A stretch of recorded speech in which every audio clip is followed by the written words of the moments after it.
Well, good morning. It's a Saturday morning, middle of March 2022. Snowing outside Michigan. It's in the 20s Fahrenheit, so below 0 Celsius. And we're taking a look at the Shaper Vise. Thank you for those that have participated in my little experiment here to get the team involved with the decision-making process. I appreciate every bit of input from everybody. It went from bad to worse. I was able to find a diagram, blueprint if you will. It's not dated down here, but it's there. It's the original. And there seems to be two different variants of this one. One of them is using a 1/2" screw, which I think is what we have. And this one is showing a 5/8 by 11. Still not an Acme, but you know, you have a forcing vise, so they were trying to get people not to do an Acme thread out in the real world because not everybody has that. However, the bad news we have is when we looked at the vise design, I found it very curious. Here is the movable jaw, okay? And there's the view of the jaw from the head on. If you remember on the vise, we had a little pocket right there. Well, that's wrong. I mean, that's not a little wrong, that's completely wrong. They threaded the end of the housing here and then used that as the basis, and then they took the movable jaw, used the pocket, took the lead screw and forced it into that pocket. Well, that's absolutely wrong. That's not even close to right. So the problems just got deeper and wider. What was supposed to happen is the forcing screw was supposed to sit out here, and it was supposed to be double nutted on this end with a movable slide right here. And then the actual movable vise was supposed to be the threaded. You'll notice right here that it's called out 5/8 by 11. And it was supposed to be fully threaded and ride the screw, okay? The screw was going to be fixed fore and aft, and then as you rotated it on the left-hand thread, it was going to force the movable jaw into tightness. And then obviously the jaw on the side of it was going to be held into position. Yeah, this one's showing 3. We actually had 2. Actually, we're trying to center the thing up. So, short story, we would have to fill this plug on here. We would have to, not a big deal here, open this up for the forcing screw, and then basically put it all the way through to the back and double nut it. Well, we'd have to make a new one. I would probably do that. But based on feedback from everybody, I think people are absolutely correct. Nell and I were talking, said, well, we can plug it, we can do this, we can do that. But Eyup Tony and John from John's Workshop are like, look, guy, wake up. What you got there is not going to do what you need to do. And I know it's bitter medicine for an absolute person who doesn't like to send this stuff down the road. However, you're absolutely right. It's never going to be a racehorse. It's never even going to be a it's never even going to be the old horse in the field there eating daisies or whatever. It is not going to be up to the job. So we are going to take from that. But John made a very good point. He's like, look, right down here, this guy is not unusable. Take the base, go over and look at what Michelle from Rustinox channel has on his, and see if you can salvage this into something else. So I'm going to take the input from that, and we're going to put the vise on hold. We're going to kind of keep this over to the side, but we're going to take a look at it and move on, because I'm going to get you out to the shop. But I just wanted to show you from a blueprint standpoint, this thing has got some serious problems. All right, hold on one second. Yeah, just to recap for those of you that might be jumping in, this is the movable jaw, and this is the cast iron piece which is made into it. Right here they've cut a bore, and not a threaded one. They cut a bore and they put this into that pocket, and then they locked it into position with this set screw. That's not even close to what the design are. This is not supposed to be threaded. This is supposed to be a 5/8 by 11 bore, or it's supposed to be a 1/2" bore. So it's just a hot mess. If you look at this, the threads on that one are just hogged out. I hate to give up on anything, but I think the wisdom of the feedback is, and I have to agree, man, just find a better vise, move on. Let's get into working on the Shaper. Great advice. I'll bring you right back. Okay, just for reference, this is a more correct vise layout. You'll notice that they've got it capped on the end. Looks like they've tapped it and set a screw on it. That's fine, but they have a working surface there, and then they have it capped here at the front. So the screw is caged. So the only way for the movable jaw is to ride the screw into the work piece itself. This one looks like they've made themselves some hardened jaws, which mine doesn't. So it's just a lost cause. I'm not saying I'm throwing it away, but it might find a door somewhere that it's going to prop open. So, all right, let's get out to the shop. Well, from the last episode, you saw me throw out a bunch of different vices. Well, here's one I had squirreled away in the back. Okay. From that one, it is still a little big for the table. What I like about it, it's pretty low profile. I mean, it's not nearly as tall as the other ones. And its base is a swivel base. That can come off, no problem. It has an absolutely huge forcing screw. So it is tight. And again, it's too dirty. It's not too loose. Got a little fore-aft play there. Still turns. Has hardened jaws already. Does not have a huge jaw opening. Let's get an idea on that.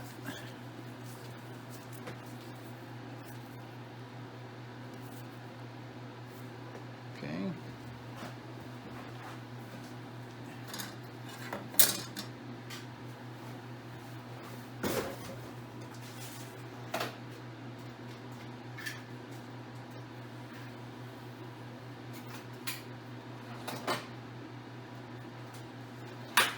Might as well have something laying around nearby. It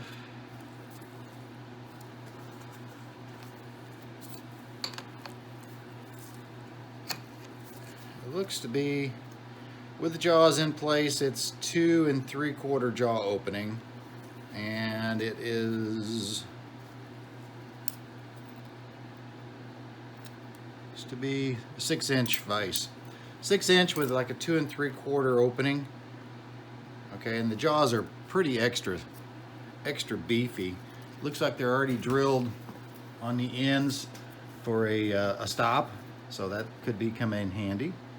And obviously the thing needs to be cleaned up, but I'll just put that out for the committee to take a look at and see. I think we need to do a base, which I was wanting to do anyway, but I think that will give us a much more reasonable vise.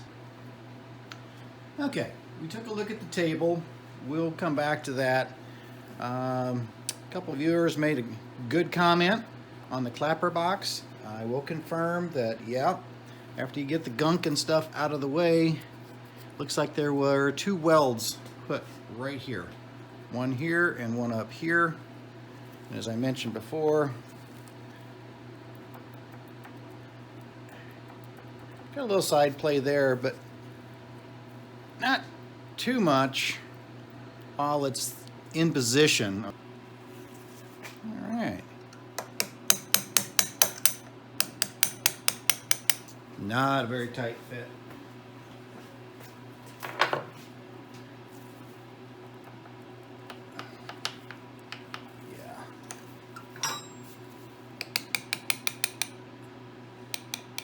Yeah, it didn't take much at all. Okay, pin drop, pin pushed out without too much drama. Bring it into the shot here for you. It's got a little bit of wear on it. The gratuitous paint. Won't be able to really tell until they put a mic on it, but right about here, you can tell that was right about where it would be pivoting in that bore. So Let's just slip it in that bore. Oh yeah, look at that. Without that to stiffen it, it's just a mess. Well, I can answer one question. My file is tearing that up pretty good, so that clapper main pin not hardened. Okay, a little bit of love.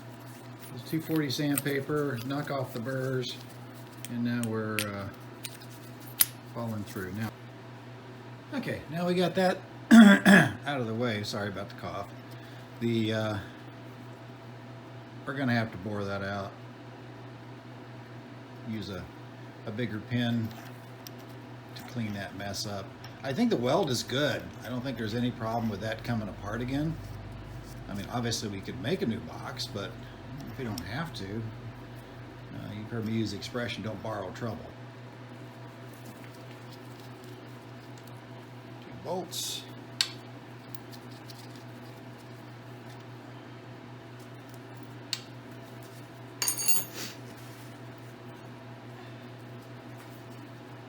This is the one.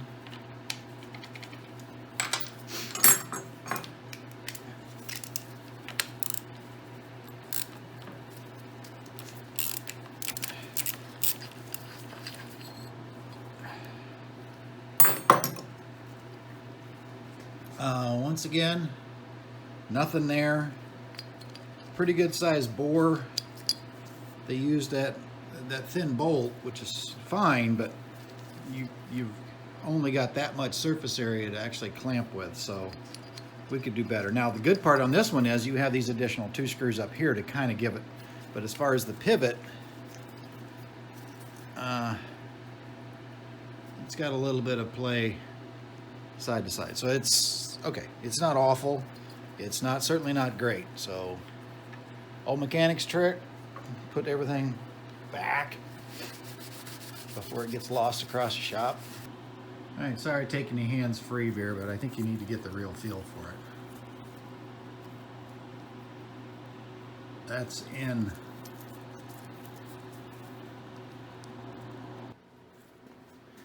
Okay, just taking a look at this. The actual clapper itself feels pretty good. This housing it's on, not so good. You can't hear it probably. There you can.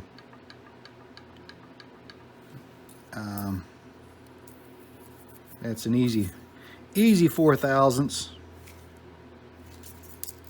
3 in other places, no problem. Okay. Quick reference, a draw file is not the pinnacle of flatness, but let's just see. I just kind of did that.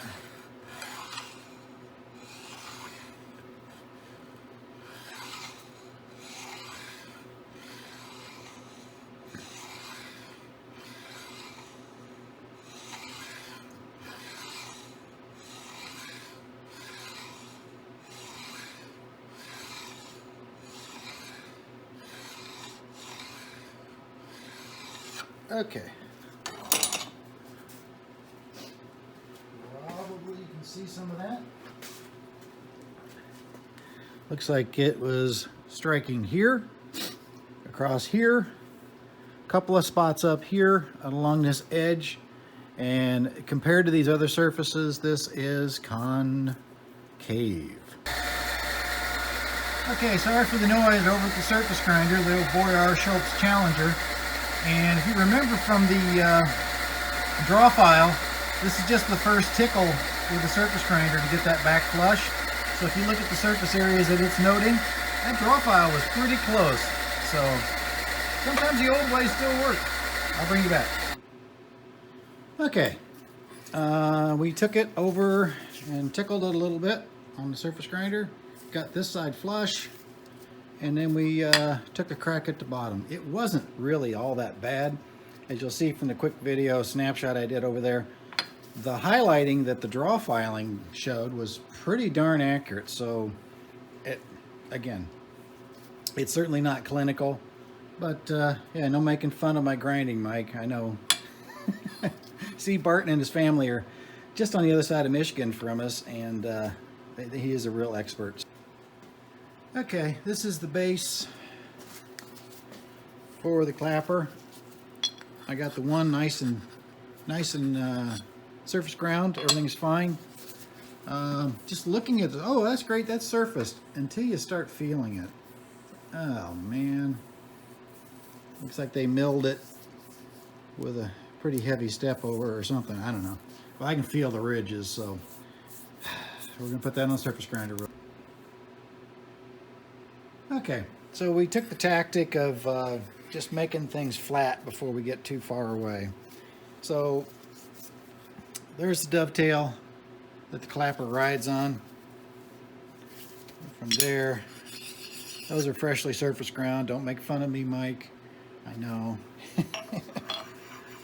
I didn't change to a fancy wheel. I just used whatever was in there. I treated up and just went at it. I didn't balance it. Didn't do anything. So if you look at this, it's just borrowing from Richard King. It's not too far off. It's not leveraging. It's basically pivoting about 2/3 or, well, 1/3 of the way in, so that's good. This one here, like it's pivoting. Yeah, so it's not scraped. It doesn't need to be scraped because this is not a moving surface.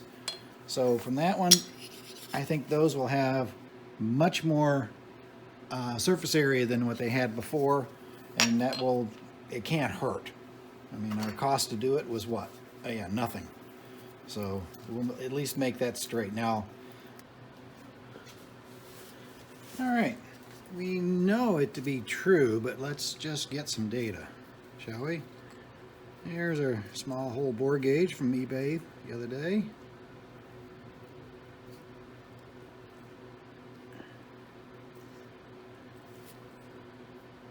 Okay, very, very light fit. I'm going to turn it 180 degrees or 90 degrees. Oops. Okay, so just a quick reference. If you guys don't have any of these in your shop, they're super cheap. They're meant for kids, but it's an LCD display that's basically acts like a sketch pad. And you know, it shows up pretty well on camera. So they're all over the place. $7, $9, $12, depending on where you are in the world, but they're kind of handy. The bad news is you lose what you're doing, but that's okay. You just grab your camera and take a shot of it. So anyway, if anybody's interested, there they are. What do you mean, Dan? Watch.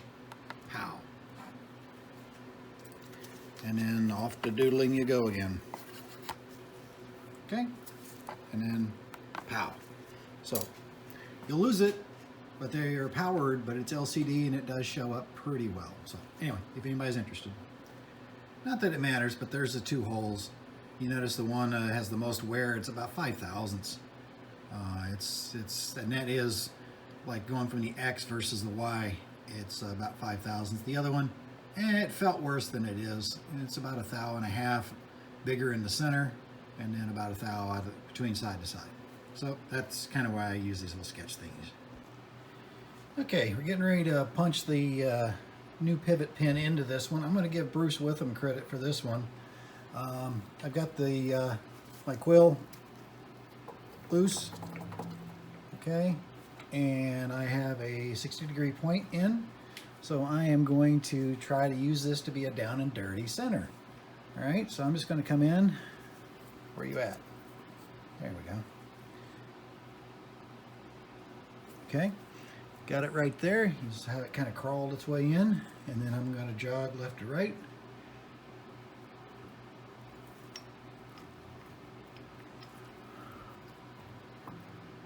Okay, I'm going, I'm not lifting,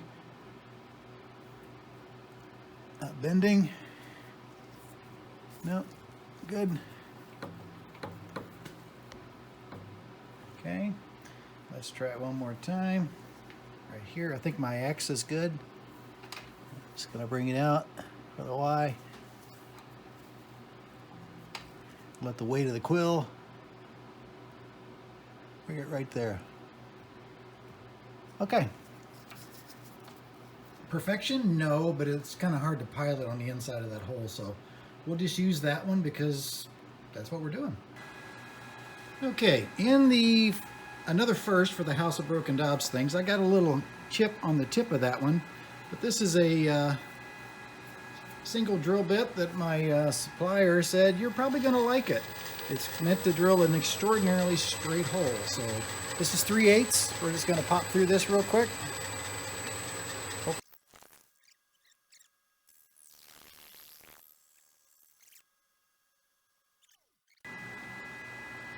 Okay, piece of 3/8 drill rod. It's going just straight in with a very nice fit. So I think we're good there. We're going to put it on the lathe and knock off the burrs. God deliver me from hacksaws one day, please. I hate hacksaws. Okay, so we have that one. Now we need to punch out through the clapper itself. I'll bring you back.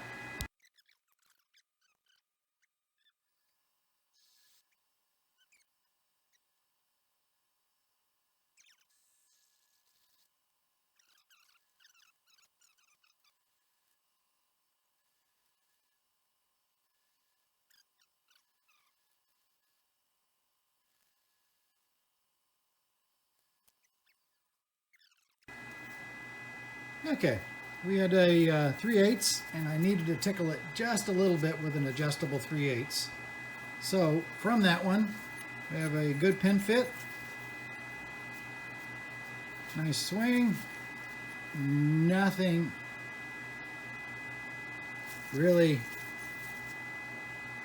I mean, just the slightest of play with that one. So I'm going to take this over on the lathe, clean up these ends. I know, hacksaw time, I know. And then we'll get this back together. Okay, trucking right along. We went ahead and take care of that. And we've cleaned up the pin ends, so it's not quite so unsightly. And very happy with the fit. I just, whoa. I know Mike Nixon said, I never expected to hear that out of your shop, Dan. Well, blind squirrel finds a nut every day, you know. Okay, you know that little micro burr that shows up just when you're shooting video live? Yeah, that's the one. Yep. And yes, I do love trans fluid. See, that's what I was getting a while ago. Now, what's even more and what I like is just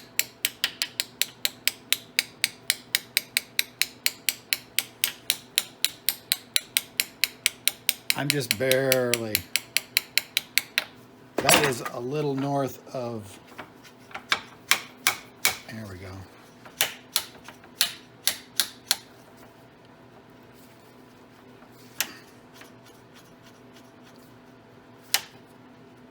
No pin slop.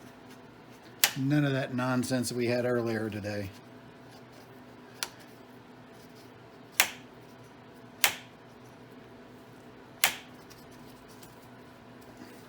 Yeah, there's a little bit of side to side in the housing, but there's nothing on those pins. Nice.